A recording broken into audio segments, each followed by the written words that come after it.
Welcome back to Around the Block Volleyball. We didn't have any new VNL games this week, but we still have a lot to talk about. Today, we're grading every single USA player that's played in the first 2 weeks of VNL based on our expectations. And let's get right into it, starting with the women's. Let's start off with the setters. I think we had 3 of them play for the women's. Let's just start with Ella Powell. I think she had actually a pretty good showing, I would say. But it was also kind of difficult. She didn't really play that much. Yeah, it was like 2.5 games maybe, if you want to count it 2 to combined. I will say, though, I feel like when she was playing, she was actually clicking with the offense, and she was running the system pretty well, actually. Mm-hmm. But she just didn't really play that much. Oh, so if I were to grade it, I kind of just gave her a C. I kind of did that for a lot of the players where didn't really play a lot. Yeah. They didn't play a lot, so I didn't really know what to grade them. So I kind of gave Ella Powell a C. Not because she did bad or anything. It's just that was kind of my grade baseline. There. Yeah. I mean, our ratings are probably going to be A, B, C, D, F. Yeah. So I don't think we're going to give anyone an F really, but that's about where we are on these rankings for some perspective. I'm going to agree with you. I'm going to give her a C. Not too much to work with in terms of play. She also got some tough games when she was setting really versus Brazil and Italy. Kind of thrown into the fire. Yeah, so I mean, also the US passing wasn't like too perfect those games, so can't say too much. Yeah, you don't really have a lot to work with when you're out of system a lot of the time or something like that, so yeah, I think also didn't get to see too much of her just running an offense consistently. Yeah, also for me, I don't think I had my expectations for her weren't the highest. Like, I wasn't looking at her to be like, okay, she's going to be the number 1 setter on this team. She's going to save us. She's going to take over. Mm-hmm.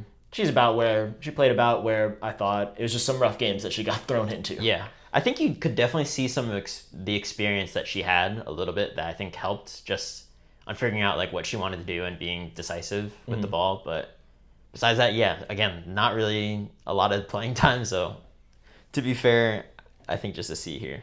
Yep, sounds about right, but let's move right along to Sage Kahaina Torres. She played a lot more. Yeah, I mean, she's been the primary setter pretty much for the U.S. And for me, I ended up giving her a B+. Mm-hmm. I thought because she was the primary setter, she was pretty much running the offense most of the time. Mm-hmm. I thought she did a pretty good job. I think she eventually started to find a rhythm with most of her hitters. I think it was definitely difficult to get the middles involved with the passing, but she definitely found ways to get them involved, especially when we got like a Dana Recchi. I thought that kind of became like trademark pretty much of like the Sage to Dana Recchi on a slide. That happened a lot, and week 2 really looked a lot better for her when she came back. I think she had more poise. She seemed more in control of the game, and I think she built off of week 1 really. Mm-hmm. Yeah, I'm pretty similar in my rating for you, but I'm just going to straight up give her an A.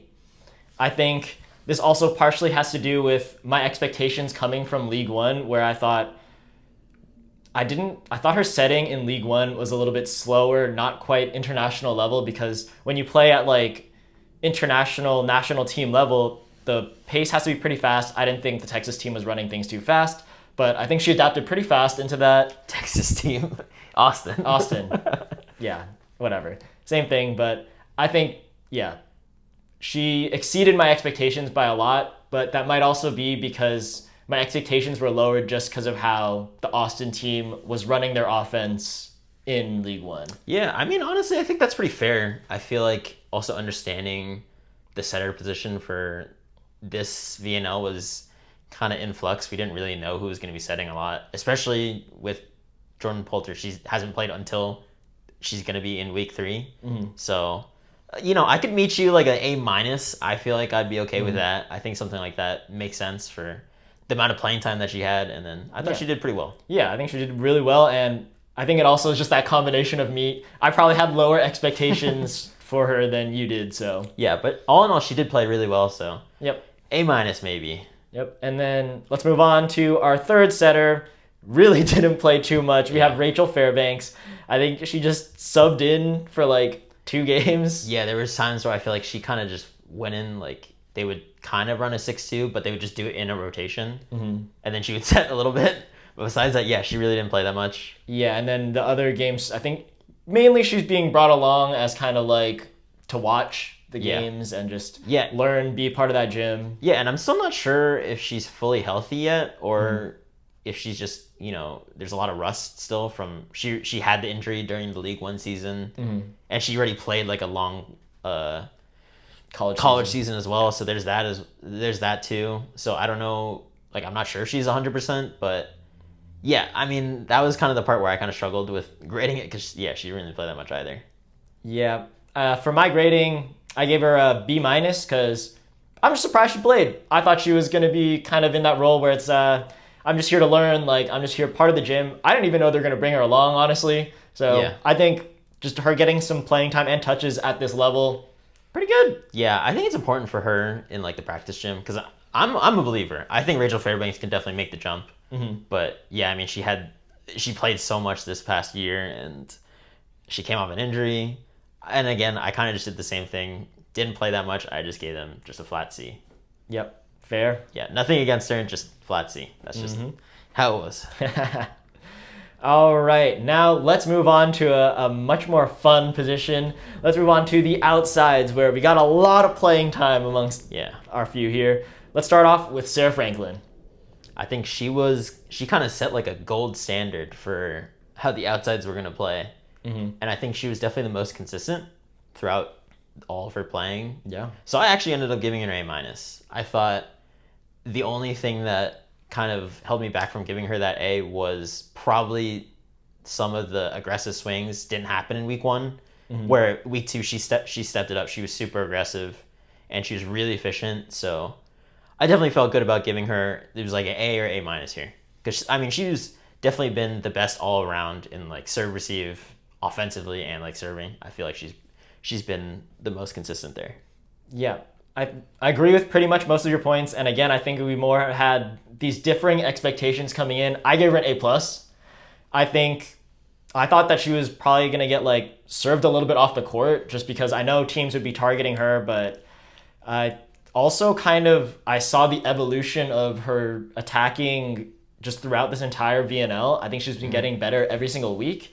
And I guess I was a little bit of a doubter coming in. I thought she swings a little bit slow. She goes for a lot more like slower placement shots, which against some of these really insane defenders that it's kind of hard to do it at the next level. Yeah, it's like I don't know if she's putting enough pace on those yet. It's a little bit easy for this caliber of defenders, but it's been working out a lot more, and she's just been ripping the ball a lot more. Yeah, definitely week 2 changed my mind a little bit because we did talk about it after week 1 that she had a good outing, but we were looking for her to be more aggressive, and she definitely did that. I think there's no question that week 2 she came out and she went out gun blazing. Yeah, I think again this is a little bit of an expectation thing, but I gave her an A+. Yeah, so pretty much an A. She did really well, and expectations wise, I think she's living up to it. Definitely looking like she's trying to put her hat in that, or her name in that hat for being in the Olympics for LA. Yeah, I think she's also playing overseas next year.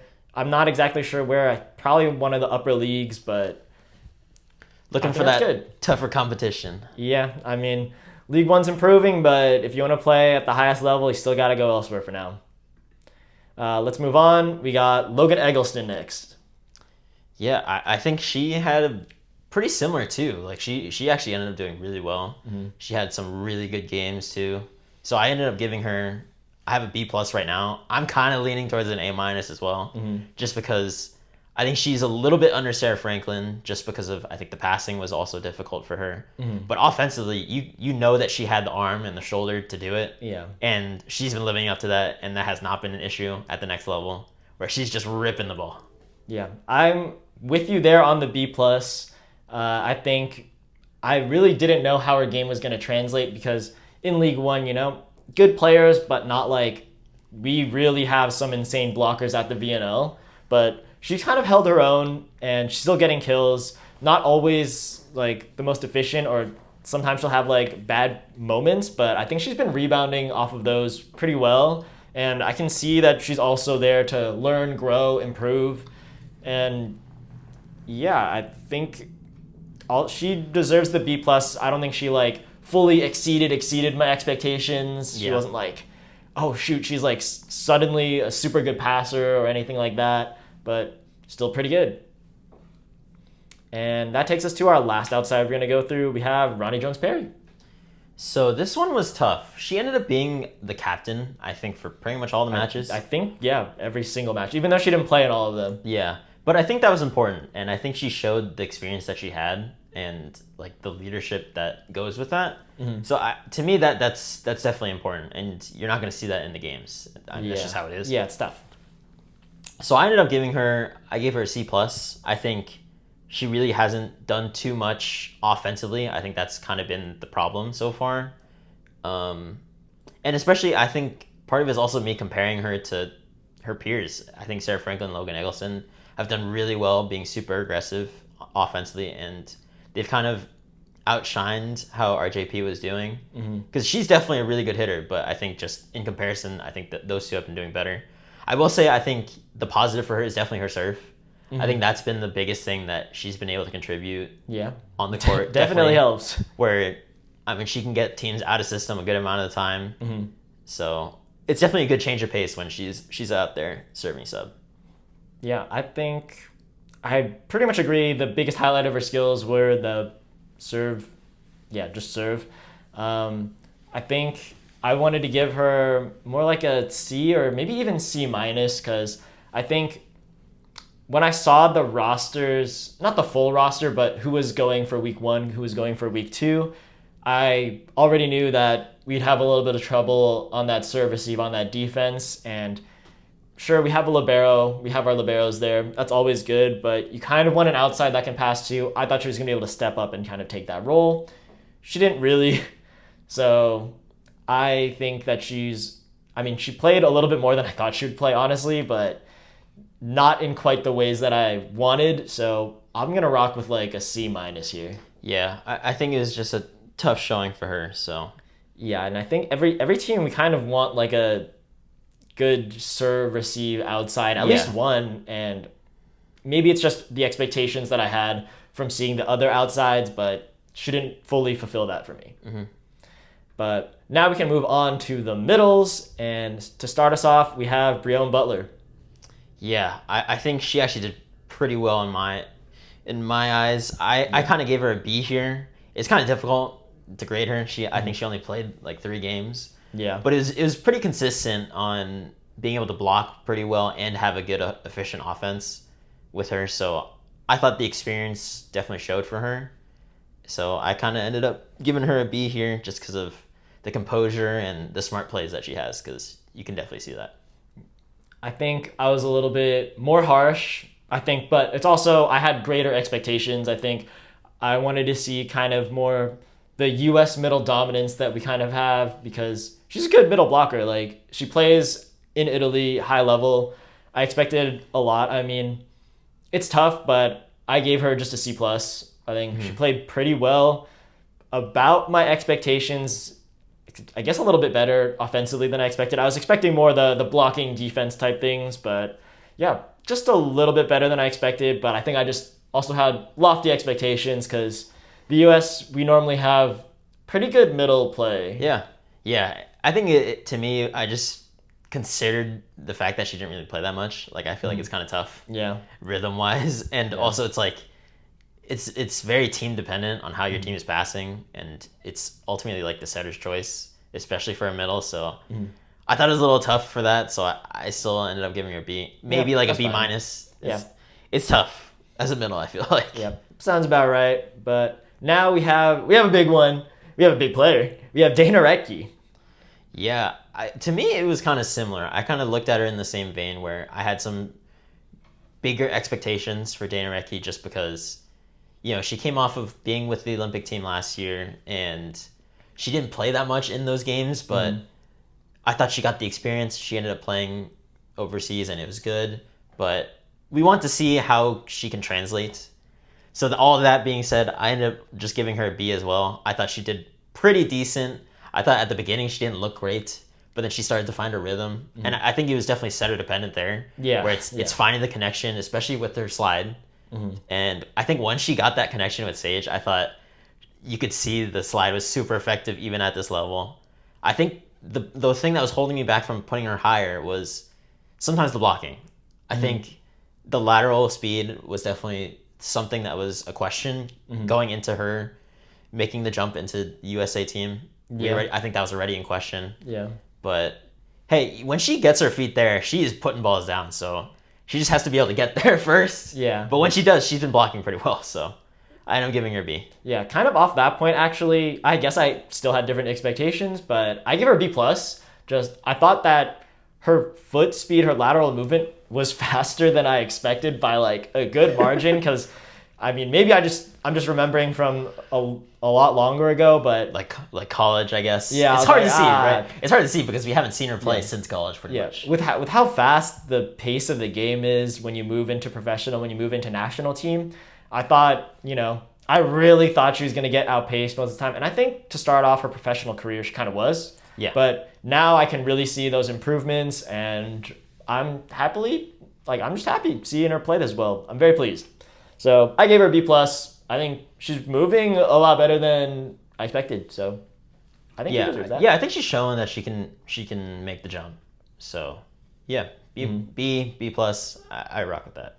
Yep. And now let's move on to Amber Igidi. I think she's hands down the best middle so far in the VNL, like with how she's played. She's also played a lot of games. I don't know about, you mean for the U.S.? For the U.S., yeah. I was like, in the VNL, my bad. Yeah. For the U.S., For the U.S., she's been hands down the best. Yeah. She's played a lot too, so I guess there's that. Yeah, that definitely helps. But I think she's been the best blocking middle. I think that, to me, is like no question. I think she's kind of shown the fact that she has the lateral speed to get out to the pins and read the offense, and she's still physical at the net. Yeah. And then to top on that, I think she was also really good offensively. I feel like she's been pretty efficient. There was times where I feel like in the beginning, like the first couple of games, she wasn't really getting set. Yeah. But she had a couple of games where she had some really monster offensive games. So I have an A right now, but I honestly want to give her an A+. Just from the expectations wise, I wasn't sure. Because she was really good in League One. Yeah, but it's also League One. But she ended up looking really good in her showing for the VNL. So A+ for me. Yeah, I agree completely. I gave her an A. I think I was just so surprised by how well the game translated over to like this next level, because again, for me, I think looking at League One, I was like, there's a bit of a gap. League One is not the strongest league. Yeah. So It's first year. Yeah. But, there's still like, the Italy's out there, Poland. There's definitely a difference. All these other leagues, Turkey. But I think I was just very pleasantly surprised by how well she's playing. Sad we're not going to get to see her in week 3, but she's put in the work for the first 2 weeks and can't ask too much more from her. So well-deserved A. Yeah. And next we have Molly McCage. So Molly McCage, I thought, again, also had a pretty good showing. I thought she was pretty efficient with her offense. Again, it's kind of the same thing where she didn't really get set that much, but she was efficient. She was able to put the ball down when she did get set. And I thought her blocking was actually pretty good. Yeah. She was getting a lot of touches, even if it wasn't blocks. And I feel like that goes a long way. And she ended up getting blocks too. So, positive touches and the blocks. I thought her defense was really good. So I have a B-. I'm kind of hovering like B-, B. Yeah, I gave her more of like a B+ actually, because when I saw the rosters and the middles here, I was like, okay, she didn't play that much.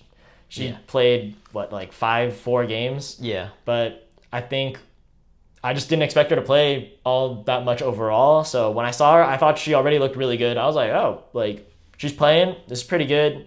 And I think she deserved to be. I think mostly the blocking. That's kind of her thing. But yeah, blocking in the offense was actually pretty solid. Yeah. I think that it's so tough when you're like not getting set as a middle. It's like you're putting in all the work on the defense part, and then, I mean, it's ultimately up to the setter if you're going to get set. So maybe it helped a little bit that she had Sage there. Yeah. But yeah, I think I'm good with that. And it's time to move on. Oh, no, I lied. I skipped the last two. We have Serena Gray and Anna Dodson. Let's start with Serena Gray. Again, I mean, we can kind of lump these in together. Didn't play all that much. I think, it's just not really fair to really grade them on too much. I think they both only played like one one Yeah. match each. Yeah. So it's not really a lot there. I kind of just gave them baseline C just because I didn't really have much to go off of. Yeah, I kind of just gave them a C. I think C is fine. I think I didn't have the highest expectations for them coming in, or I mean, I didn't really know how much they were going to play. I thought everyone was going to get a turn, honestly, but not play that much. They ended up on the side of not play that much. Yeah. So hard to go off of it. Both can get C's, I think. Now we can move on to the right sides. A very interesting position. Let's start off big. We got Maddie Skinner. Why don't you start? Maddie Skinner, I'm giving her that A+. I think, okay, the only thing I'd dock her for, which isn't really her fault, I'll give her an A because she played like that one game as like an outside. Yeah. And what was that?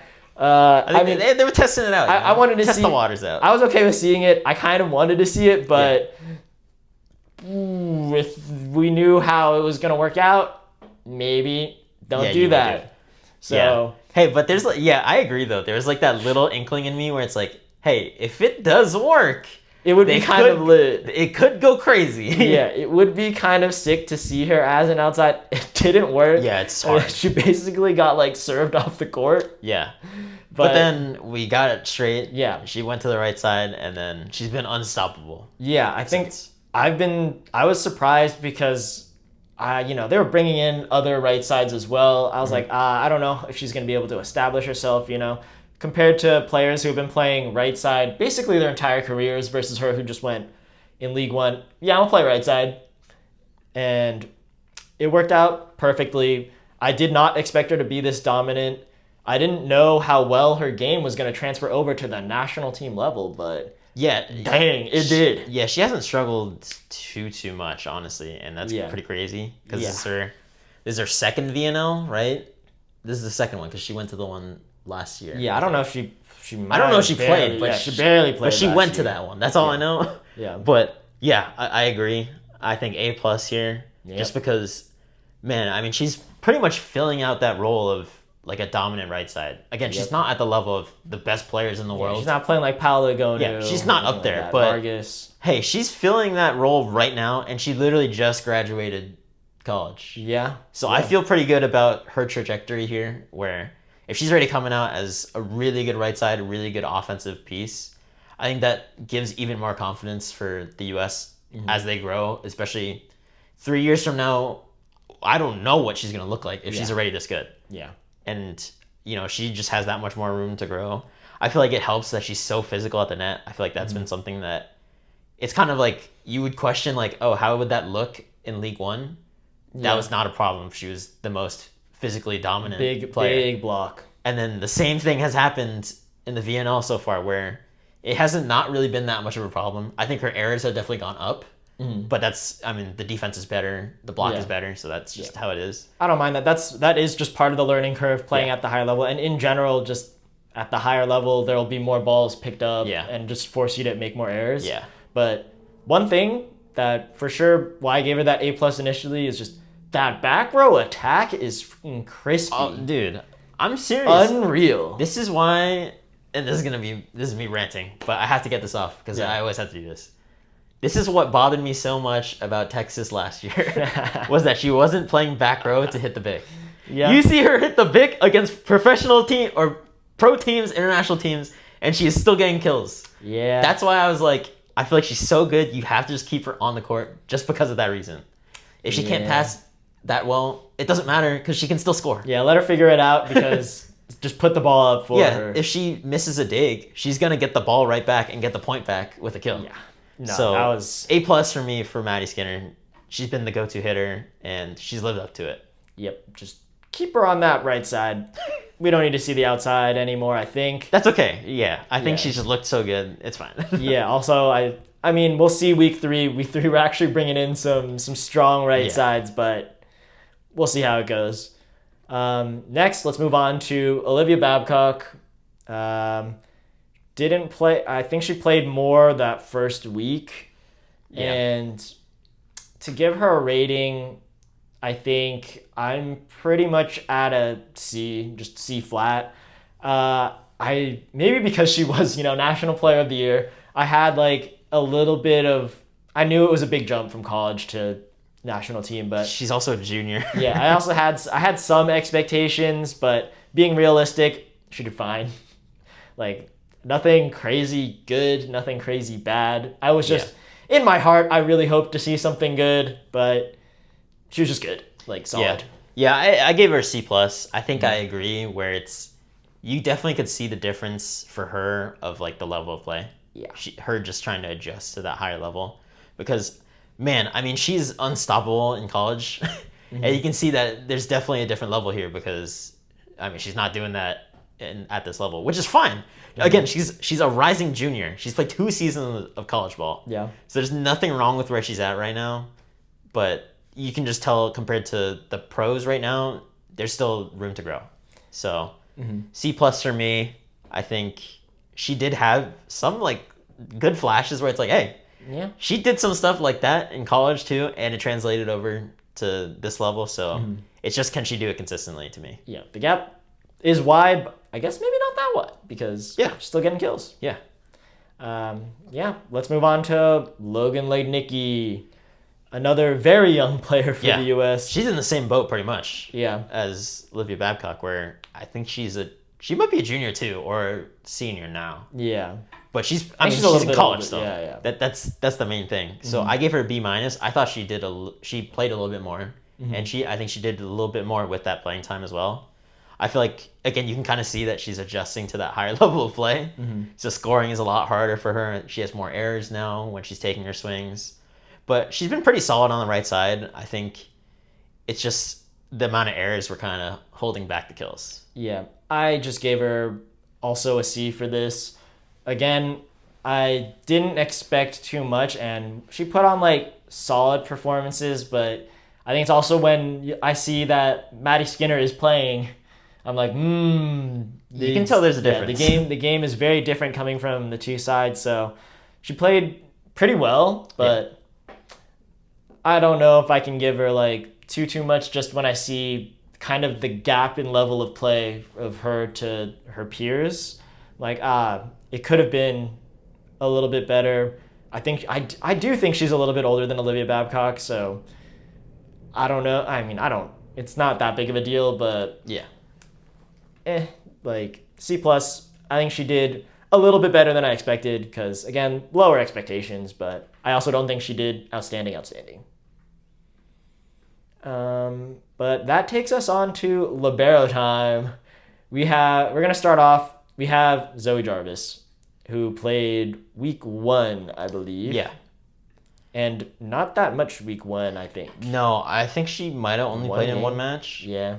So, again, I kind of just gave her flat C here. I thought, again, it's just really hard to gauge how well you do when you only play 1 match. It's kind of difficult to say.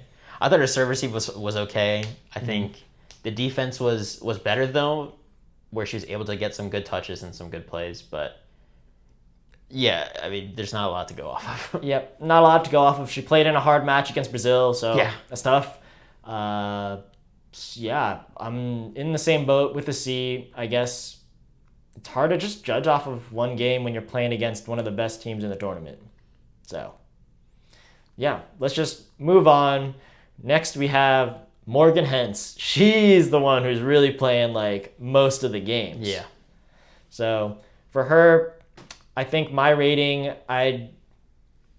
this is tough to say, but I think I'm gonna give her like a B-. I think honestly at this level she had a lot of good defense and serve receive, better than I expected, just especially because she is playing in PVF. The gap is a much bigger jump in like level of play to national team, but I think she like played pretty solid, pretty good defense. I think I just had bigger expectations for her coming in that leadership on the court. As a libero, I think you need to be a really big leader of that back row. And even if maybe she's not taking every ball, but I think she just needs to make everyone else confident in, okay, I'm doing this for this position or whatever. I didn't particularly see that, so I had docker points there. But in terms of actual technical ability and playing at this level, I was pleasantly surprised. Yeah, I mean, I agree. And I think we definitely preface it where I think both of us probably graded her a little bit lower just because of the expectations. Mm-hmm. Like, I kind of expected... I mean, just knowing Morgan Hens, I mean, she's a really good player. She's an absolute baller. So I gave her a B as well. And I thought her serve receive was pretty solid. I think she didn't really have errors. She might have only had one in all of the playing that she had. So I think that's really good. But I think it's defense as well, where, like we said, it was taking more initiative, being a lot more aggressive, where you hope to see that. And she did definitely pick it up later on, and she's been really solid, so it's not like a knock on her. Mm-hmm. But I will say that I think something that has been really important, at least to me, seeing it, is the hustle. I think the hustle plays and the effort is something that has been able to permeate through the rest of the team, I feel like. Yeah, I think that's a whole U.S. team-wide thing where the team is hustling. Yeah, and I think that starts with Morgan Hens, just because you see she's the one that's laying out and she's putting her body on the line pretty much every time. And I feel like, to me, that adds something. And again, it's like something that you don't really see in stats or whatever. Mm-hmm. Especially when you're the libero. Sometimes you just aren't served the ball. Like, you can't do as much. But I think that part of effort there, I think that weighs it a little bit. So I gave her a B. Yep. Absolutely fair. And now we can move on to our last libero and our last player of the women's side. Let's go to Lexi Rodriguez, the fan favorite. Oh, man. I have... F. No, I'm just kidding. My God. I'm just kidding. Clip it. I'm just kidding. I give her a B+. Mm-hmm. I actually was very happy with how she played. I thought, like, serve receive was pretty solid here. Yeah. She did have some errors, but serve receive overall was pretty good. Yeah. And the defense was insane, actually. Yeah. I think we like mentioned it a little bit where we were hoping for more. And then she did it. And it was no question. I mean, she was getting touches on pretty much everything. Mm-hmm.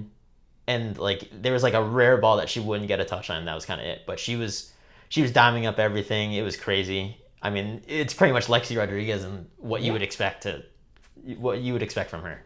Yeah. I'm very similar in that boat. I just gave her an A, though.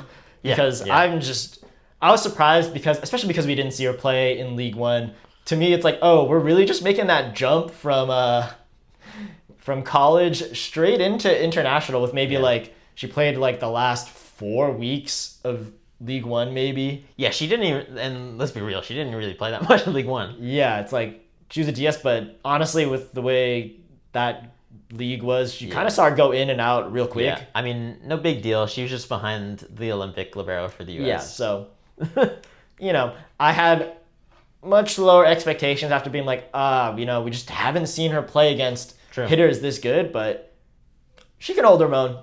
Yeah. She's kind of like that. Yeah, honestly, I think I talked myself into an A anyways. So I think it's definitely an A for Lexi. I thought, man, she really has lived up to the hype. And, I mean, she showed it already. Yeah, I think, again, but I think I had this with both liberos where I just like, I just want to see a little bit more leadership on the court and, like, empowering your other back row players. But I think I had that expectation a little bit more for Morgan just because experience. She's just older and has been playing it at this level for a little bit longer. But Lexi, she's just straight out of college, like, Yeah. you're the one of the youngest players on this national team. It's definitely going to be hard to get your voice in there as much. But man, defensively, she's been killing it though. Yeah, she's been killing it. And I think that'll do it for the women's side for those grades. So we'll probably have something for you guys to review our gradings, but let's move right on to the men's. Another very interesting set of guys. We have some highs, we have some lows, but let's just start off with the setters again. Let's go with Andrew Rowan. Let's start off with the youngster. I think Andrew had actually a pretty solid showing. Yeah. I think, again, it's like tough because I think he's going to be a senior now. Yeah. So, yeah, I mean, he's still in college. Yeah. But you can definitely see the transition from college to international play is tough. Yeah. It's definitely a more physical game, and it's faster. And I think you kind of saw the transition where he was starting to figure that out and feel it out a little bit better. So I gave him a B-. I thought he definitely worked with his offense. He started to figure things out. He started to get into rhythm. And also just understanding his options a little bit. So B- for me. I straight up gave him an A, but I think I had much, much lower expectations. Okay. Just because, I didn't really know how much he was going to play. He only played the first week, I think. Yeah. But for me, I know that the next jump from college to professional, especially for the men's, is huge in terms of like the pace that you need to play at. And I think by the end, I was kind of seeing Andrew starting to get there. And at least also for me, I think I was just swayed by some interviews. I saw him, he kind of was really knowing of what he needs to work on to jump to the next level. He felt very motivated, and I think that is what I wanted and more, because I was like, oh, maybe he'll just see the gap and that's all you need to see. But I think I really saw a lot of motivation to improve there, and that makes me kind of excited to see his future for the U.S. team. All right. Well, I mean, I can definitely go higher with Andrew. I just thought, again, it was also like, didn't really see him that much. Pure eye test wise, Yeah. very fair. But also, to be honest, the Cuba game was really good. I thought he did really well with the Cuba game. I think he navigated that very well. So that's definitely a really good game authored by him. Yep. And now let's move on to Quinn Isaacson. I'll start this one off. I think that he actually played pretty well, and I know he was playing in Poland this past year, which is already super high level. I just was a little bit afraid because of the height on how it translates. I didn't really see too much of his pro level games because it's hard. It's hard to watch pro level. But yeah, I think he played really well, and I think his leadership of the team was a lot more than I expected. I thought he was like a good fire for the team and just a good motivator, good hype man. Yeah. I think he did really, really well. I think he was definitely he was the gas for the team, emotionally. And I thought that was really good. I feel like that definitely is something that is super important, especially for this particular group. So I gave him a B. I don't know if you ended up giving your... I don't know if I said my rating, but that's an A- for me. Yeah. I mean, again, like you said, I was kind of surprised that the height didn't really matter. I mean, he is pretty physical for his height, so I guess, it wasn't that big of a deal. So, but he was running the offense pretty well. It was pretty solid. So, not really many complaints from me either. I thought, especially because he was kind of in a weirder role where it was usually Andrew or Micah was going to start. Yeah, and then he subbed in. And then Quinn would sub in. Yeah. And, I mean, that's a tough position to be in, but I felt like he kind of made those transitions pretty smooth. So, that's definitely big ups to him, though. Yeah. Very excited to see him continue with the program. But let's move on to the Olympian. Let's get to Micah Ma'a, who also, to be fair, did not play too much. Yeah. Only that second week. Yeah. But I think going off of expectations for this, I'm just going to give him like a C plus B minus, really. I don't think he particularly exceeded it by a lot any of my expectations. I think in some ways he kind of was a little bit underwhelming for me. I think mainly in actually the setting aspect. I was like, it's a little bit tough. Like some of the balls were not connecting as well, but maybe that's just he's taking a little bit of a break. But when it came to the energy that he brought, bringing this whole squad together, I think he is one of the most outspoken guys on the team. He really feels like a glue guy to them. And also, I forgot how good his serve was. Oh, yeah. Yeah. That was nasty. Yeah. I was like, we got other players on this team with really good serves. We got Gabby Garcia. He's got an arm. And then Michael serving like, I forgot. Yeah, I don't even think he got that many aces. I think he has 3. But he would get them out of system a lot. He was giving teams a lot of trouble. Yeah. Even Italy was giving him a lot of trouble. Yeah. Yeah, I mean, I kind of agree. I think I was a little bit higher on him. And I think mainly that was because of what you were saying, the emotional leading and when he was on the court, I feel like the team looked a lot more poised and they seemed a lot more calm when he was there because of his presence, which I think is really big. The setting part, I think I agree with you though, where there were times where the connection just wasn't really there or the choices weren't as kind of up to par as you would hope for Micah. So I have him with a B. That's fair. I think, again, just thinking holistically on his game, though, he does affect the game in a lot of ways, though, because the serve is really good. And honestly, the defense is insane. Yeah. The defense is actually just insane from a setter that he's picking up, and he's digging that well. So, yeah, I think the setting, like location and connection and choices sometimes wasn't the best, but I think okay showing. Expectations were kind of, I was hoping for better, but maybe that's because I was hoping for a lot from him. Yeah. So I rock with a B here. Thought that second week he was going to change the team entirely. He's like, we're going to look so good this week. But that's, I guess it's hard, realistically. It's one player. But that should just take us right on to the outsides. Got a lot of young players here. Let's start off with Jacob Pasteur, who I'll say I gave him like a B because honestly, I didn't know how much he was going to play. And when he played, I was like, you know what? Like, his arm is freaking nasty. Yeah, he had a really nice game. I think he was against China, yeah. Where like, Jesus, I mean, he was super efficient. He's swinging super aggressive. I mean, that's kind of what he's known for, is his arm, his shoulder. So yeah, he definitely has the arm to put away balls. So when he gets the chance, I think he can get on fire. He can get on fire quick. Yeah. I think also he's also one of the players who only came for week 2. So yeah, not as much to go off of. He also didn't play against Canada. So he was also in another weird spot where I think he was kind of more the US really feels like we had like a more OH1, OH2 like rolls type players where we want a hard swinging outside versus a more ball control passing outside.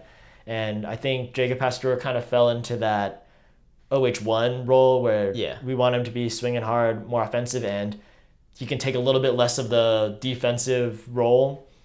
I think I was okay with it. I think I just expected a little, even though, he wasn't the defensive player, I thought he was the worst passer amongst the players that really played. Yeah. The outsides that really played. Yeah. So, yeah, not too high on it. The arm, though. Dang.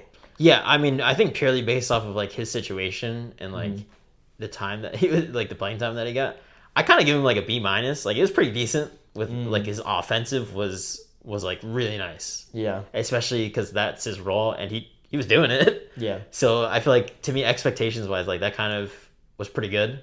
Again, like we did talk about like the passing. I think that's definitely the part where we would look to level that up. Yeah. If he's making that next step, like that next jump. But to me, I thought offensive was good, so B- for me.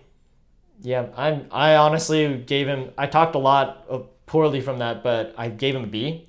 I think my expectations were not like too high to begin with. In general, I just kind of wanted to start off our outsides, also talking about the roles that each of them were playing. Yeah. But I think I didn't expect him to come in and like really dominate because we're still playing at the national team level. It's gonna be tough. So I think he did pretty solid. Yeah. Arm worked a lot better than I thought, honestly. So there's that. Yeah. But now we can move on to another young player. We have Cooper Robinson, who is kind of him. Yeah, I agree with that. I don't know. I like it. I don't disagree with that. I just I get and I mean I'll preface it. I gave him an A. Like he did do really well. Yeah. I think there are still times where you can still see his transition from college to international like pro play. Yeah. Where you can definitely tell the difference right now. But man, I mean the transition has been pretty smooth. Yeah. I think you can just see like shots and the smarter playmaking, I think, isn't there yet. But I mean, aggressive swings and like the passing has honestly been okay. It's been pretty decent for his role. Yeah. So, A for me. Yeah, I even gave him an A+ just because I thought that the gap between the college and national team level would be a lot tougher on him.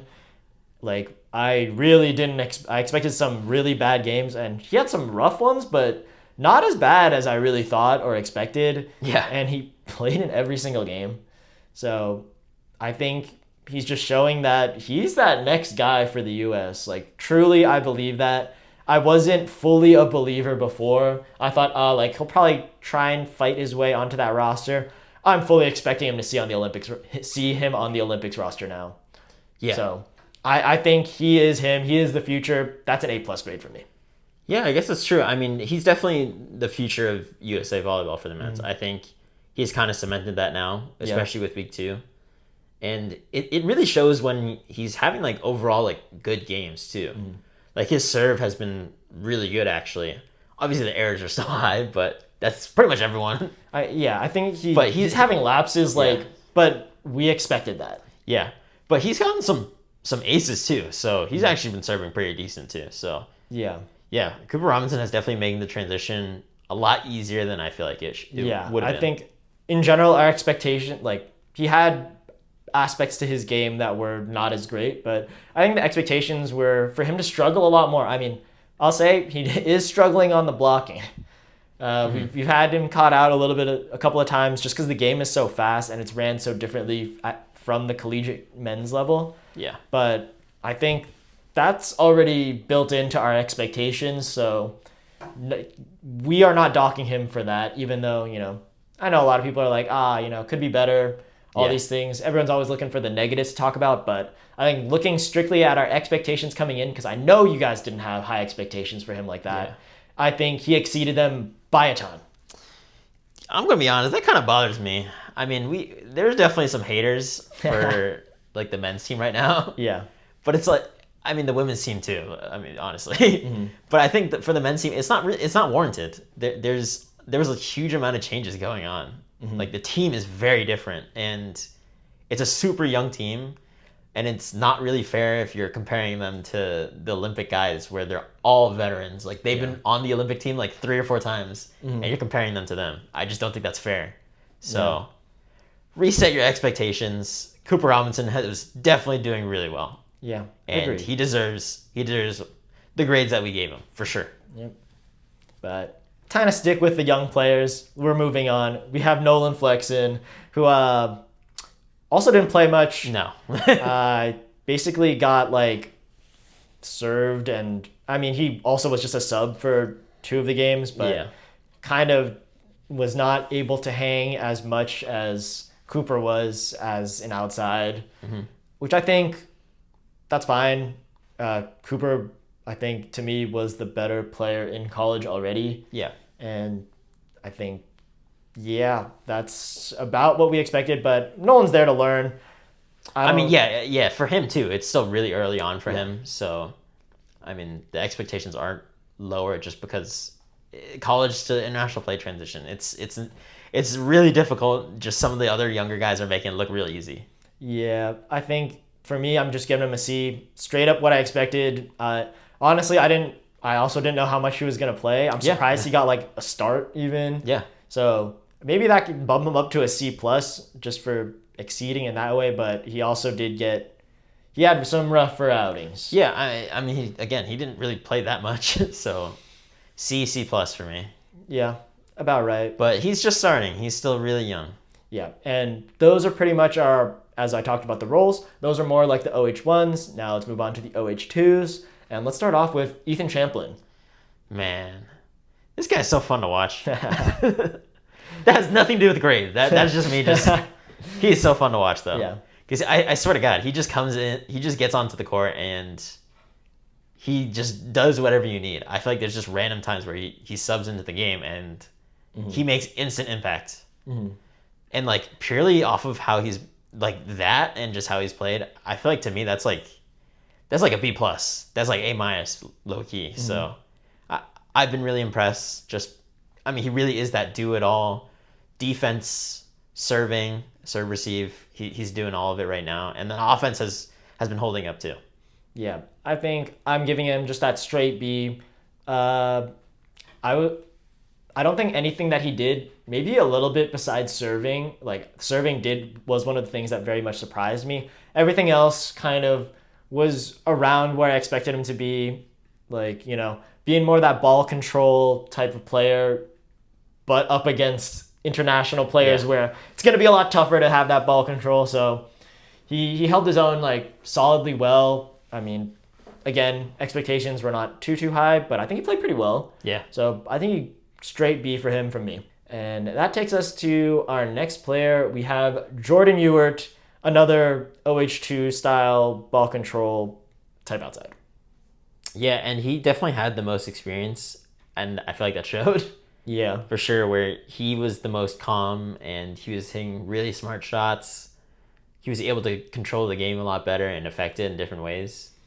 Yeah, I think so. Like, yeah. I mean, expectations wise, though, again, I feel like I didn't really have crazy high expectations just because it's not like he's been on the roster for a really long time either. Mm-hmm.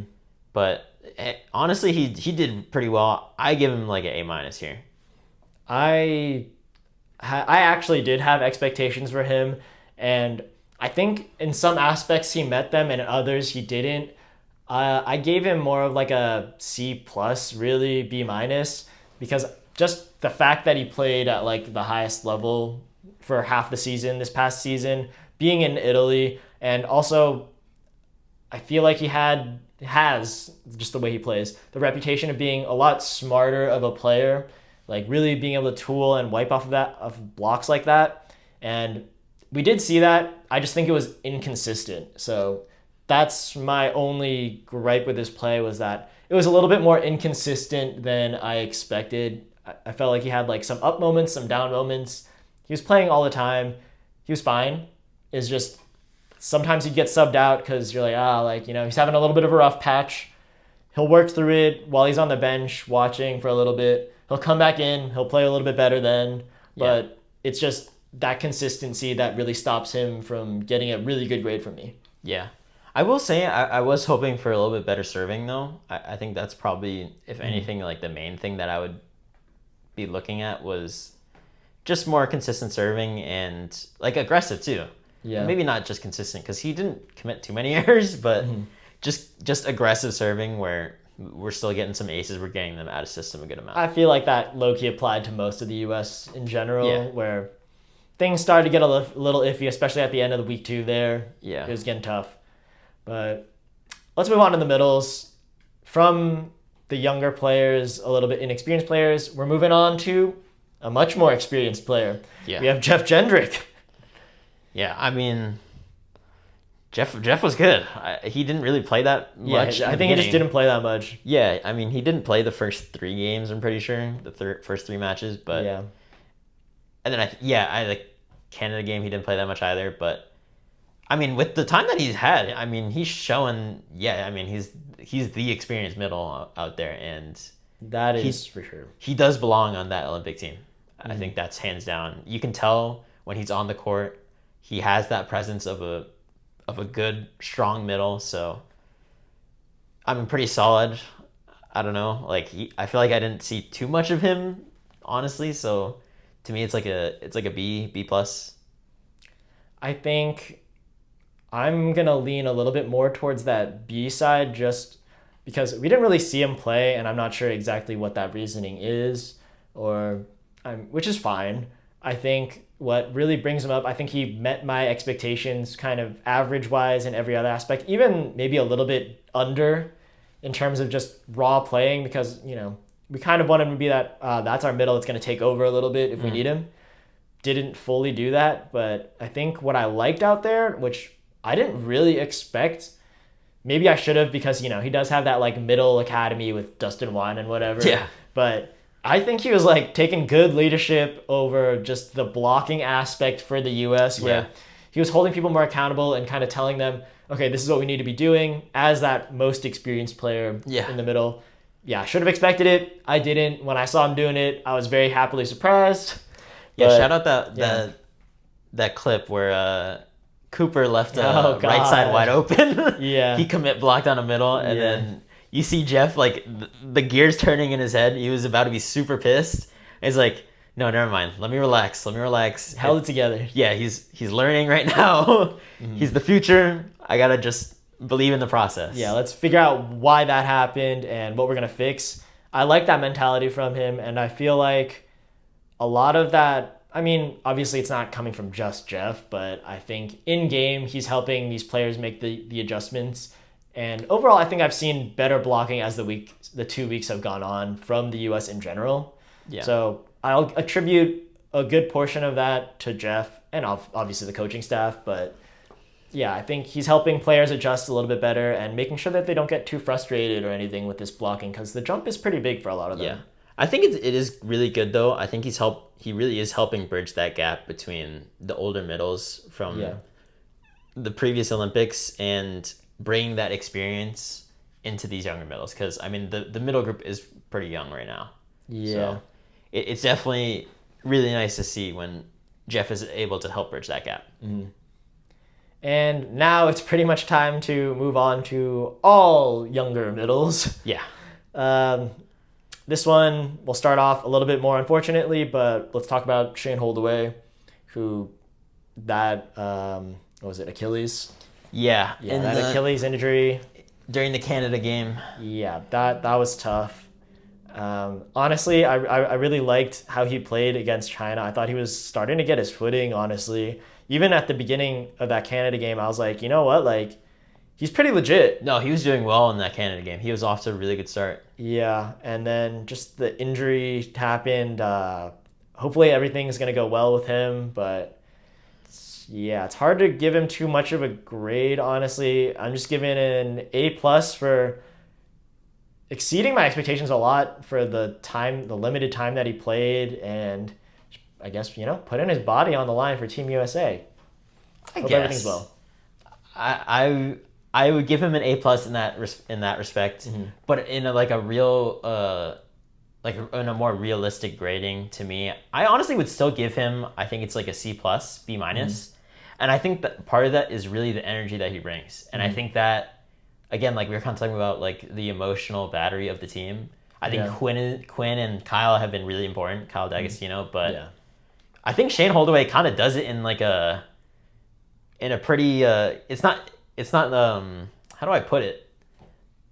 You don't see it super easily, but you just see from his he's mild mannered. He's just smiling a lot. He's just having fun. Yeah, and I think that helps permeate throughout the rest of the team. Kind of just keep the rest of the team more chill, and I do think it would just be have fun out there. It'd be very easy for this U.S. team to get very frustrated because we are having some rough games every now and then.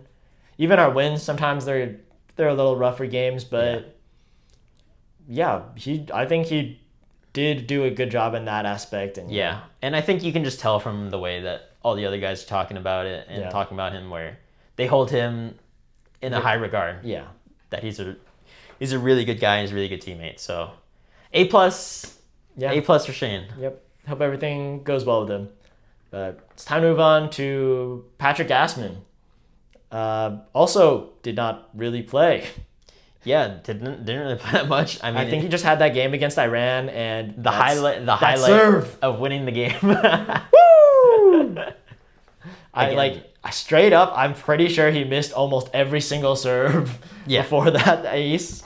So big props to him for that. And I don't know. I want to see him play a little bit more, but we obviously didn't. So I'm just going to give him that flat C.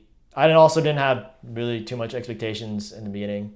Yeah, I mean, he's a newer face around the VNL and in that USA men's gym for the VNL. So, I mean, I think C here as well, just because, I mean, we didn't really see him play that much. Yeah. It was pretty much mainly that one match anyway, so tough to grade it. Yep, but that takes us on to Merrick McHenry, playing another young player. He's playing a lot.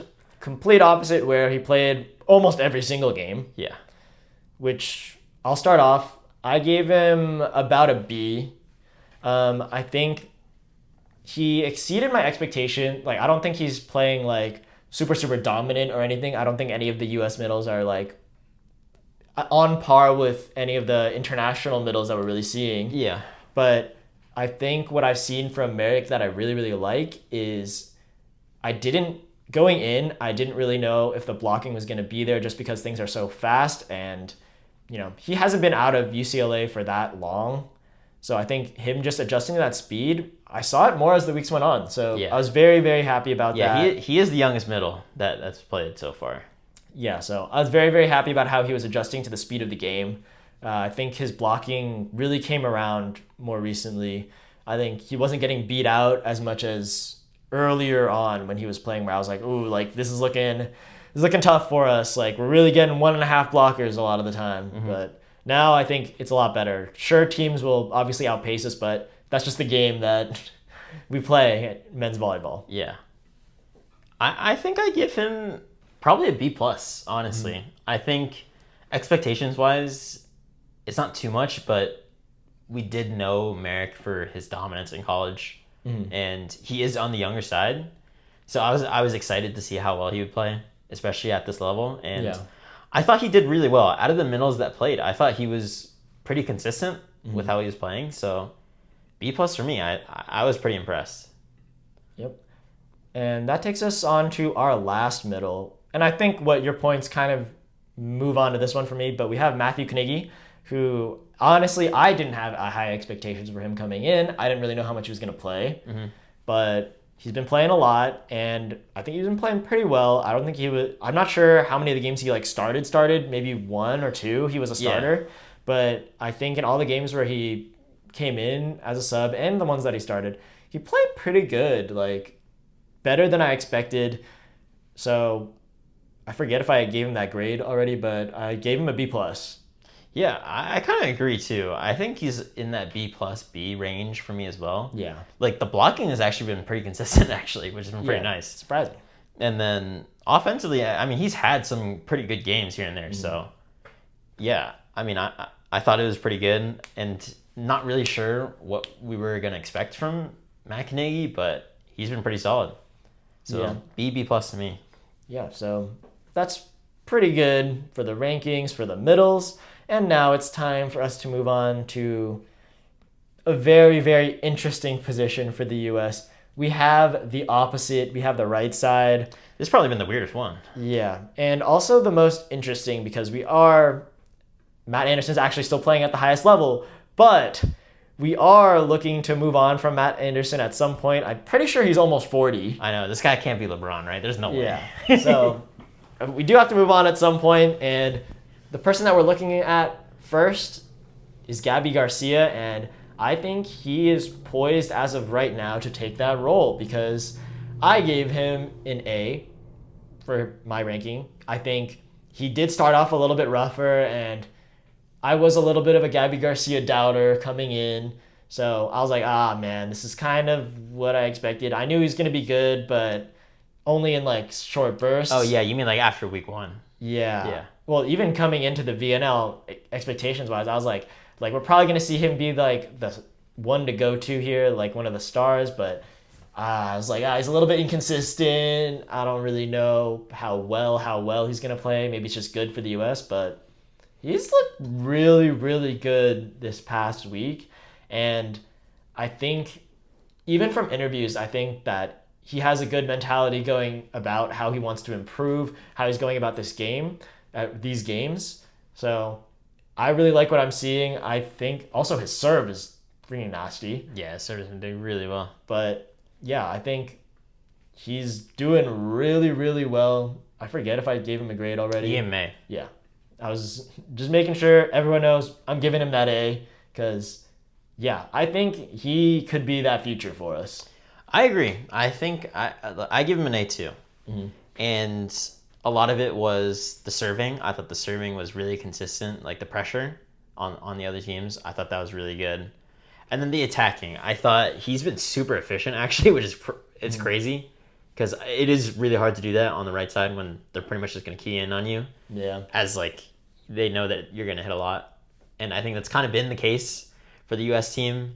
But yeah, I think Gabby Garcia had a really good week 2. And that kind of changed my mind. I think I had to grade it after week 1. He had like one really good game in week 1. But then I kind of would probably have him at like a B, somewhere like that. But now I think it's an A. I think just with the way that he was playing. Yeah, I'm a truther now. It was really good. Yeah. That about sums it up for Gabby Garcia. I think we're going to really be looking for him a lot more moving forward. But another player that we're looking at is Kyle Hobus because, wow, I did not expect the week 1 that we had from him. Yeah. He had an insane week 1. Yeah. I'm going to be straight up. I had no expectations for him coming in. I didn't even know he was going to play. I didn't know he was like that. Sorry, I did not know your game. And that's why I gave him an A. I really expected, like, I don't know, like, not much. I was like, maybe he'll play every now and then, but I was more tuned into Kyle Insing and Gabby Garcia being the ones who just get all the playing time. Yeah. Kyle Hobus looked good. Yeah, really good. Yeah, for those couple games where he was kind of popping up, I was like, oh, shoot, like, I really didn't know your game. I mean, obviously, Gabby Garcia is the one who took over from week 2. Mm-hmm. But Kyle Hobus, he had some games where he really, like, helped the U.S. out. I think he's a big part of that Iran win. Yeah, no, for sure he was. And I agree. I think, to me, it's an A. Yeah. A plus, low key, just because, yeah, I'm not going to say that I didn't know his game completely, but I didn't. I didn't know he was going to be like this. And it was going to be, it looked really easy for him for week 1. I was really surprised with how well he did. Mm-hmm. I was thinking, like, you know, him and Gabby Garcia is actually a really good competition right now. Yeah. And it still is so far because of how well Kyle Hobus played in that first week. So definitely a real good surprise that Kyle Hobus was really consistent. Mm-hmm. I think maybe serving-wise is something to look at. But besides that, he's been blocking pretty well too. So blocking, attacking from Kyle Hobus has been really good. Yeah, agreed. But let's move on to our last attacker of the video. We have Kyle Insing, and he only really played 2 matches here. Week 2. And I think generally, I'm trying to figure out how I want to phrase all my thoughts, but I think just because he is supposed to be an Olympic caliber right side. Yeah, I mean he was there. Yeah. I mean, he didn't really play, but he was on that team. Yeah, he's supposed to be an Olympic caliber right side opposite. I expected him to really be the go-to right side of the VNL, and I thought we were gonna finally give him his chance to like try and take over. Didn't really do that. This is gonna be my first D of the video. I think probably my only D rating, but yeah, I was not impressed. It's tough. Like, he really didn't play that much either, which is, like, kind of difficult to grade him. Well, I think it's also partially because he just didn't show out. He didn't do great to take over. I mean, to me, I kind of give him, like, a C minus here. It's the same things where the expectations for him were a lot higher just because of, I mean, he was there. He has the experience already. And it wasn't that convincing. I think against China, he did well, but versus Canada, it wasn't great. And then besides that, he hasn't really played, so hasn't been very convincing for me for Kyle Insing, but we have to see. I think if he plays more, I would have a better feel about it, but he didn't play a lot, and then he didn't play well with the time that he had, so. Yeah. Well, I think I was like, I'm expecting him to kind of take over or take that spot, really, or give both Kyle Hobus and Gabby Garcia a run for their money in terms of taking their playing time away from them, kind of, but. Yeah. I wouldn't say he did, and that's why I just have a lower rating for him. But now we get to move on to another fun aspect. We're moving on to the liberos. First, let's start off. We got the youngest. We got Mason Briggs. The youngest okay, I was about to say one of the more popular players on the team, but he's also sharing a position with Eric Shoji. Yeah, he's definitely popular, though. Yeah. Definitely popular. But we can start off with Mason Briggs played 2 games. Yeah. So, not too much to talk about. Honestly, I think he did pretty good. I think when I saw him with Kyle D'Agostino, I didn't think there was like too big of a difference between them. Like, and Kyle D'Agostino's been on the USA team for many years now as the backup. So, the fact that Mason was able to come in and kind of be at that same level speaks a lot to me. I think pretty good. I think Kyle D'Agostino definitely has him in the leadership, a lot of intangibles type stuff. But in terms of just raw play, Mason Briggs was playing pretty well. I think because of that, I want to give him like a B minus, where he did better than expectations for me, but not too much better. Yeah. And limited playing. Yeah, and I'm a really big Mason Briggs fan, but I kind of agree. I think B- here is just fair. Just 2 games, 2 matches played. He was really good in serve receive. I thought that was something that stuck out to me. And then the defense was getting there. I think it is difficult at this level for sure. And I mean, this is, still early experience for him defensively and on this team. So yeah, I think B- here just because expectations were a little bit lower, just because, less experience for him, but he still played okay.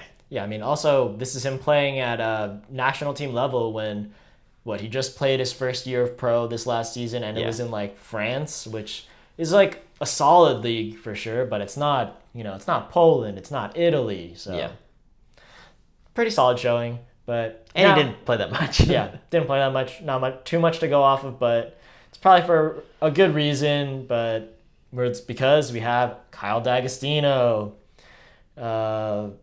where to start with this? I think he did pretty solid. Also, I think he did the biggest pro that he has. I think his energy and leadership on the court was really, really big for the U.S. Hands down. So that was something super impressive, something I did not fully expect. Maybe it's just something with how, maybe you learned it from Eric, honestly, because Eric does something very similar, but I was super impressed by that. And that's why I gave him a B+, even though in terms of defense, serve, receive, I didn't think he was crazy good or anything like that. But that's also because he has Eric Shoji right in front of him to compare to. But he was pretty good, and just the energy was nice. I thoroughly enjoyed seeing him on the court. Yeah, I agree. I think to me, he hovers B+ to me. Mm-hmm. And I think it's tough to know what to expect from a player that is sitting behind Eric Shoji. You don't really know what's going to go on. Yeah. But I thought he did a really good job, especially in the match where Eric went down. I thought Kyle kind of stepped in. And that was a big step up. He made it that transition from Eric and the expectations, the hype in the crowd. It was all down. And then Kyle kind of slid in there and he made it not really seem like it was a problem. Yeah. And I thought that was really impressive. So to me, it's a B+, where the skill is there, the plays are there in defense, so I feel pretty good about it, but I'm not completely moved yet where I think he would make that step right behind Eric, and I wouldn't have to question it at all. Mm-hmm. He's definitely played well, though, so B+ for me. Yep, and that takes us on to our last player. We've been talking about him this whole time. We're moving on to Eric Shoji, who, of course, had that injury. And then still played. Yeah, and then still played in 2 of the games after for some, God knows why. I was like, oh, please don't rush back just immediately. A little scary when we did see him come out versus Poland. But it was. He didn't end up playing too much anyways, so it's fine. But for the expectations, I mean, he is one of the best liberos in the world still. Yeah. He still looked it to me. Yeah, I think I'm just going to give him a solid B, where I think what I enjoyed about his performance that I didn't necessarily expect was how much of a passing leader he could be to these younger players, just because there is such a big age gap with him and some of the passers around him. I thought that he did a good job helping them get through it, and I mean, he did take a lot of court away from them and really ease the pressure off of them, when I think that was a problem with the U.S., where it started to get really high pressure where it's oh shoot, the outsides are obviously going to be the ones getting served too. Eric helped take a lot of space away from them more than anyone else, but that's also because he's Eric Shoji. So yeah, giving him a solid B. He also got injured, so it's good that he came back and he looks okay, but please be okay. Yeah, it's okay. He already made that follow-up Instagram post where he was like, yeah, I'm good. Yeah. No, but I mean, for all those reasons, I give him an A. I think he pretty much did what you would hope that he would do, and that wasn't really a problem. I thought there wasn't really any hiccups, especially when it is a very different team. Yeah. The serve receive must be so different when it's not TJ DeFalco and Aaron Russell next to you, or Matt Anderson. And he kind of made it where he'll just take more court, and he's fine with that, and he's still going to pass dimes. Yeah. So And again, I think the leadership back there in serve receive and in defense has just helped a lot. And vocally, I think you could even tell when he wasn't playing that it was just a calming presence. So that's an A for me. Yeah, I think just my expectations were already really high from him because, probably like top 2 libero in the world. So, yeah, high expectations. But that brings us to the very end of our rankings for all the USA players who've played so far through week 2 of the VNL. We're about to see how everyone does in this week 3 and hopefully in the playoffs. Hopefully we're making it, both teams, but we'll see how that goes. We'll come back next week to talk about it. So let's move on to the rally round. Welcome to the rally round, where we do our drafts, blind rankings, and other games. This week, unfortunately, we don't have a draft for you, but what we are going to start off with is 5 things that we want to see from the US men this week in week 3 of the VNL. Let's start off with number 5. Pretty basic. I just want to see a little bit more of Patrick Gassman. The big man. Yeah, I think he deserves a little bit more of a chance than he's gotten. Shane Holdaway also got injured now, so that's one piece into it. But I think, all of our middles deserve a chance to kind of play a little bit and prove themselves because middles are one of our newest everyone moving in positions. So yeah, he's only really played one game, one match. Yeah, so he got that one serve in, and that's all that matters. Let's go. But let's move on to number 4, where I think that we need to find our OH2, our main OH2 this week. We've really been like flipping between a lot of our outside so far. It's is it gonna be Ethan Champlin? Is it gonna be Jordan Ewart? I think we need to try and find a little bit of consistency, hopefully for when we make it into playoffs. Yep. So just figuring out who we want to play a little bit more, kind of in the same way where we're playing Cooper Robinson basically every game. Yeah. That's what I mean. We're playing the other outsides a little bit every game as well, but I think just figuring out who we want to keep a little consistent, let them build that rhythm, let them build that defense, that serve receive on the court. That's all I want to see. For number 3, we did this for the women's as well. I'm hoping we can get a 3-1 record. This one, I think, will be a little bit tougher than the women's one. We have a little bit of a tough schedule ahead of us. The one loss I'm already accounting for is playing against Japan in Japan, and this Japan team is pretty sure it's been confirmed that they are bringing in the big guns. And they've been pretty good without the big guns. Yeah, so that one is definitely going to be a tough one. I think we have Turkey. I think it's winnable.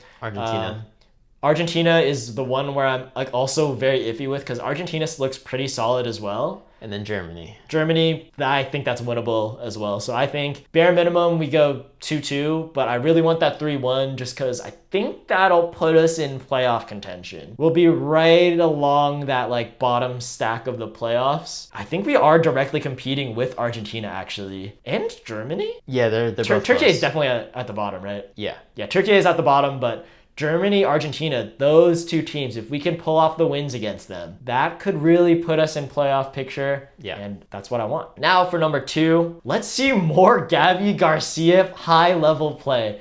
This dude was the man last week during week 2. I think he can be that guy for week 3, and I think if we see him play at a high level this week, it's just going to bring all the confidence that I wanted to see in having an opposite, having a right side that we can truly believe in whenever Matt Anderson decides to hang it up. So, who knows when that guy's going to stop playing. Honestly, though, that is really what I want. I want to see more high-level play from Gabby Garcia. But let's move on to number 1, the most important one. Let's work on those serves. Number 1, we gotta get those serves in, and we need them at a high level of serve. Last week, we struggled a lot with the serving. It was not great. We had a lot of missed serves early on. We try to make that adjustment where it's, all right, let's take a little bit off of our serves and just make them in. Yeah. That happened, and we ended up serving way too easy for the teams that we played against. They were eating it up, and they made it super hard for us to play against. Number 1 thing is really we just want to figure out those serves. I was honestly getting flashbacks to the Tokyo Olympics with the serving. Oh, God. Yeah. Yeah. So, not great. Hopefully it can get better, but those are the 5 things that we want to see from the U.S. men VNL Week 3. Let's move on to the next segment where we have roster predictions, which is Kentucky this week. Yep. We're back at it again. Yep. And we got another school, and this is a big one too. A lot of movement for this team. Teams that are gone, or players that are gone, and new players coming in. A lot of movement. A lot of teams honestly having a lot of movement, but who's going to be your starting 7 for Kentucky? Kentucky. I think the setter is going to be a really tough one. You're trying to replace Emma Grome. She was the Kentucky all-time leader in assists when you're going from rally scoring era. So that's really difficult to replace. So right now, I think I've seen Cassie O'Brien play a good amount as a freshman. There's also been Ava Sarafa. I think she was a redshirt sophomore, so that also gives her a little bit of experience there, being with the program a little bit longer. But right now, I think it's either one of them. I think it just depends on who's going to take that spot. I think they've both been looking pretty good. For the OH1, I think it's pretty obvious it's going to be Eva Hudson now. I think she's a senior. I think it's pretty easy when she's the senior transfer from Purdue.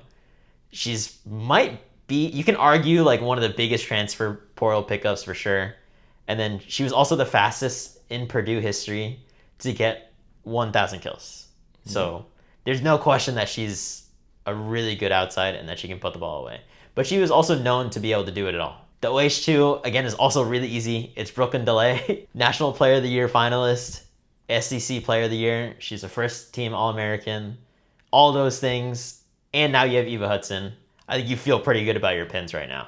I think this is the first time where we've had 2 outsides where the picks are just easy. Yeah, and they're some of the better outsides in the country. Yeah. And like that's hands down, don't have to think about it. Yep. But there is a kind of question about how will that transfer for the team and their offense, because you have 2 great go-to hitters and you're just trying to find out a way to balance that act and find a good offensive dynamic there. For the middles, the first one for middle 1, Brooke Baltima, she was already playing last year. She did really well last year, and now she's a redshirt sophomore. And I think she's been a really good middle presence. She hits the slide. She can hit from the middle, hitting ones and stuff like that. So definitely look to see another good jump from Brooke Baltima there. The other middle is a little bit weird, I guess, because we'll get to her, but Jordan Daly, she moved over to the right side. At least from what I saw, she looked like she was playing right side a little bit more. She played middle last year, but now we have a transfer also from Purdue is Lizzie Carr.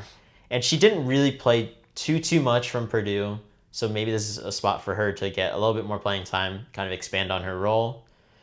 But also we have to consider Kennedy Washington. She was a sophomore middle. She's a little bit smaller, but she's still athletic, so she might also be looking to try and get a little bit more playing time.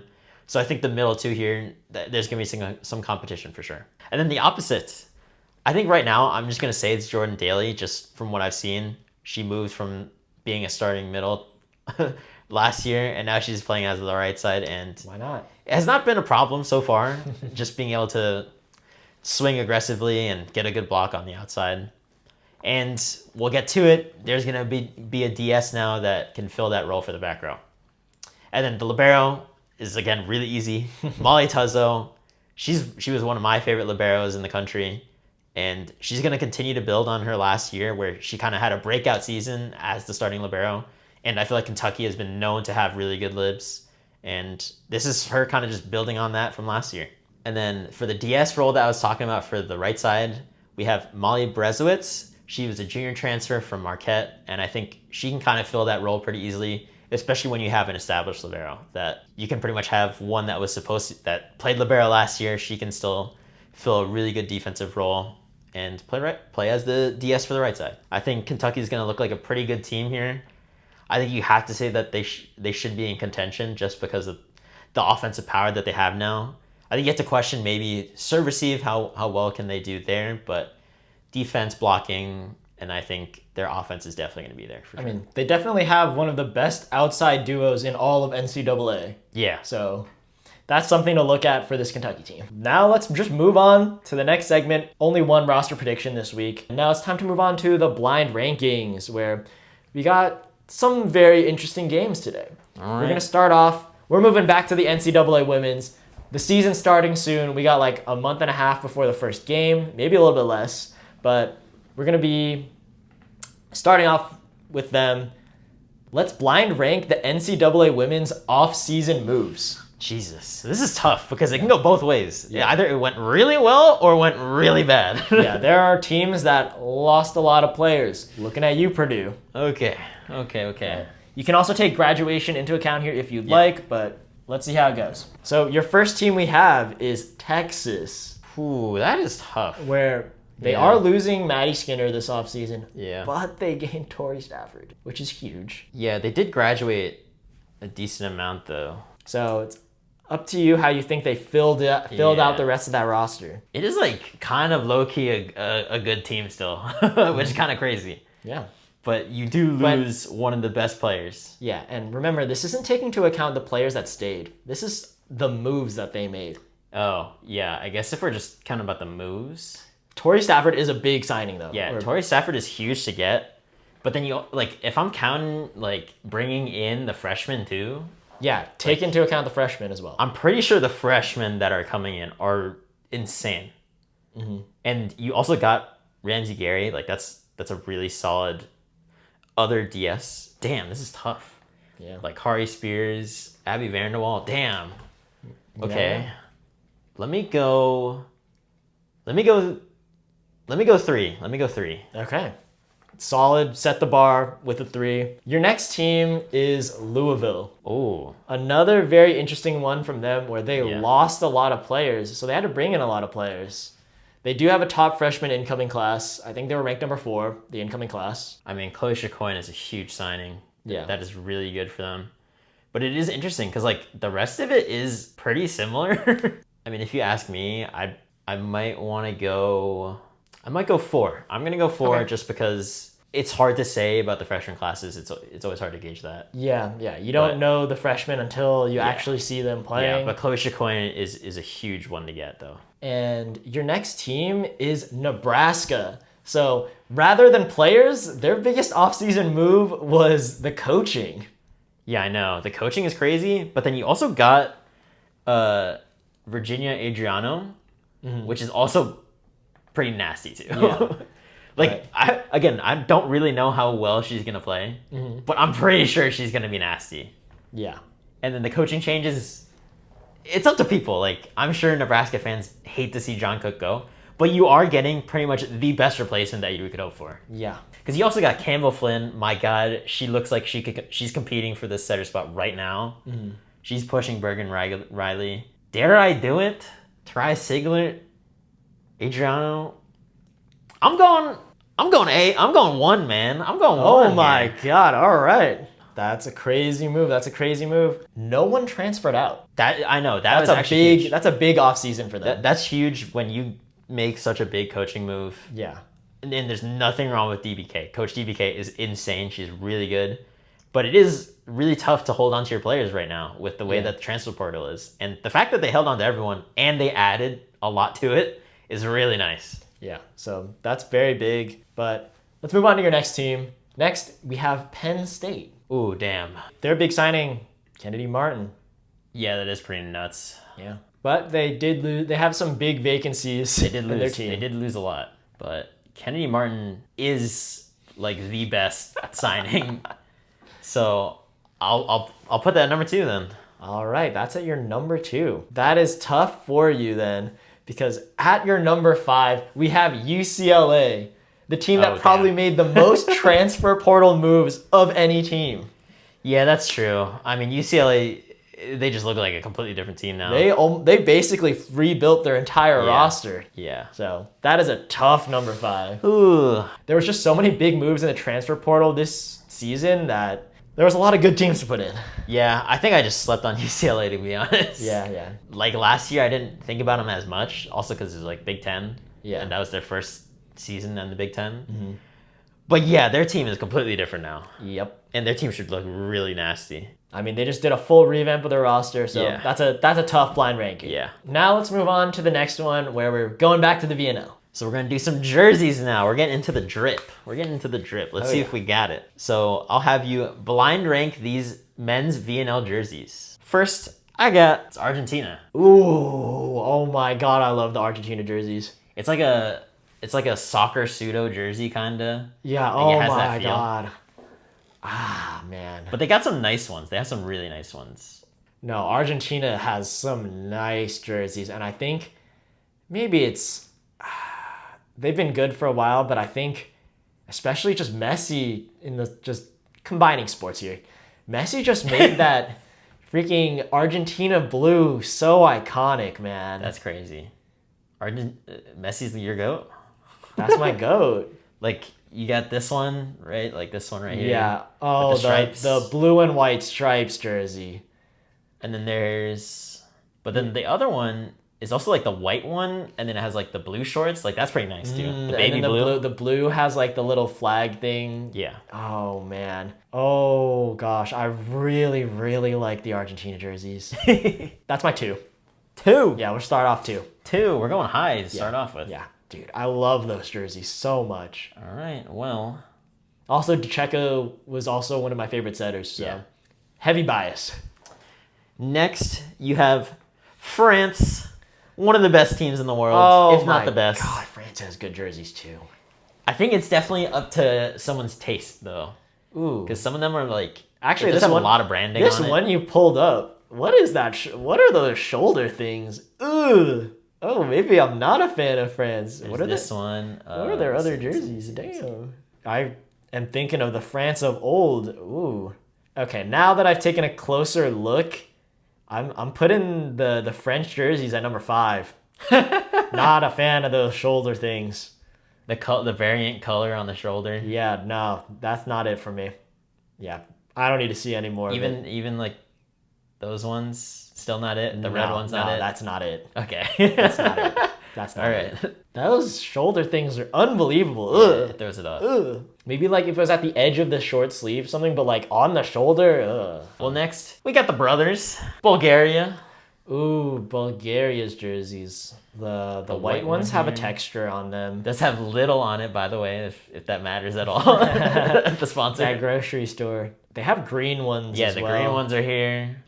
Also has texture on it. Yeah, that's not bad, honestly. I'm trying to think about how much I like the texture or dislike. I'm gonna put them at a 3. I think it's like okay. It's like fine. I do like the green color and the way it works with white. It's just the texture. I'm like, I don't know. Okay. Next, you got Brazil. They got pretty classic jerseys. Yeah, it's iconic. They don't really change it too much. Got the yellow jersey here. The Brazil yellow is the yellow one is iconic. definitely iconic for sure. And you see that yellow and you just know it's Brazil. Yeah. Ooh, I got 1 and 4. Oh, 1 and 4. Oh man. The yellow it's an iconic jersey. Oh, I do like that little accent on the sleeve. Which yeah. Oh, but this is a tough one just cuz like I really like it. I probably would never wear it. That sometimes that matters though. Yeah. Sometimes you have to take into account for that. I'm just gonna hold out my number 1 spot. I'm gonna put this at number 4. I really do like them. I just don't think I could wear them. Okay. Then your number 1 is going to be Italy. Okay, I'm good with that. Pull up the good ones. Yeah, like the blue one here. Italy has nice jerseys. The blue. Ooh, okay, wait. I like some of them. I don't like I don't like that DHL across the. All right, that I might have sold. You don't like the DHL? Well, the DHL's on everything though. The yellow in the middle. I sold that. Never mind. Never mind. Italy bad. That was a sell. Italy I like the blue though. Italy should have been. I don't like the DHL. I messed up. No, that was bad. Bad. This guy just doesn't like DHL. No, it looks so jarring in the middle of their freaking jersey. God. What about the white one? Oh my God. Even Gionelli can't save you? Nah, Jesus. I hate the DHL in the middle of the freaking jersey. Nah, that's bad ranking. That should have been number 5. Frank. That's the ranking for the VNL jerseys for the men's. This may have been one of the worst rankings I've ever done. I hate that jersey so much. All right, now that we're done with the men's, let's move on to the women's VNL jerseys. It's time to blind rank some women's VNL jerseys. Let's start you off easy. First, we got Japan. Oh, this is number 1. Ooh. This was literally the one that I'm like, these are my favorite jerseys from their country. Okay, Number 1. They got the red one is fire. Yeah. The blue one is fire. Yeah. No, the white is fire. Their jerseys are super nice. I like that, like I don't know what to call the texture behind it, but the texture is really nice behind it. Also, gamer, Capcom is actually fire. The Yeah. Capcom on there is actually sick. Yeah. And it fits really well. All right, so there's your number one. Hands down. Didn't even have to think about it. All right. Well, now we're moving on. Next, we have Poland. I'll probably go 3. I think Okay. there's nothing wrong with it, Yeah. and it's okay. I like red, so it's nothing too crazy. The next one we have for you is we got the Dominican Republic. Okay. So they got some nice jerseys. Yeah, also. those are pretty sick. Not gonna lie. They're okay with me. I feel like You don't like this little bottom texture thing? it looks okay. It looks okay. Okay. I think I might get that too. Yeah, I think I might get that too. I think that grows on me. Okay. I think because some of the other ones are more like solid colors. Yeah. We might have a little bit. Well, we probably will have a couple more plain ones for you to look at next. You got your 1, 2, and 3 taken. Now it's time to look at that 4, 5. Next we have Turkey. Okay, I actually do kind of like theirs. Yeah. I think I had to put No, this they're one pretty nice. 4 because I think the black is like No, the black is so baller. yeah, the black one actually like feeds into the villain type of stuff. And I'm not gonna lie, when Karakurt and Vargas are doing their thing, the black actually goes crazy. The black goes crazy. No, the black makes them look like they're going Yeah. hard. And like Balatin, they're going crazy. Yeah. I like the black one. The red one is also nice, but the black one is next level. Okay, so that's your number 4, which just leaves your 5. And at number 5, we got the United States of America. Oh, We got our home jerseys. I don't like that ours is at the bottom, but They are a little bit more plain, They're okay. to They're be okay. honest. Like, you know. yeah, I mean, it's the red, white, and blue, iconic for sure yeah, for us. But in terms of just how the jerseys look, I don't know. They don't have the extra little textures that, we have going on. yeah. They're all right. They're all right. But that did end up being your number 5. Oh, maybe they do have a little. They do have a little. Yeah, bit of I might texture. like some. I don't know. I think some of their colors are pretty nice, but I don't know. There's a lot of good jerseys out there. Yeah. We got a stacked jersey division in the VNL. Yeah. That does it for our blind rankings, and that does it for this entire episode, actually. So thank you so much if you made it to the end of this video. Please like, comment, and subscribe. And in the comments this week, let us know about how you'd grade any of the U.S. players, and please try to be nice. I know a lot of people are pretty down on a lot of the players right now, but It's not right. I think they're learning a lot. I think if you really think about it, there is a lot of improvement coming with a lot of these players. So you can look at this positively, but you can also just let us know what you think is going to happen in week 3 of the VNL. Yeah, Do you think we're making it to the playoffs? Both teams. Yeah, you can criticize, but come on, let's be nice here. Yeah, keep it a little positive, and maybe let us know what you think about this making the playoffs. I'm a little scared. It's a little bit of a battle. But make sure you guys are watching. Go support. Go watch in Arlington. I think Yes. for the women's, that's going to be Women's in amazing. Texas. Let's really show that USA Volleyball, especially for the women's, is going to show out. And there's Big plenty upcoming of people. sport. So definitely make sure you guys tune in if you aren't going in person. Yep. And thanks again for watching, and we'll see you guys next time. Peace.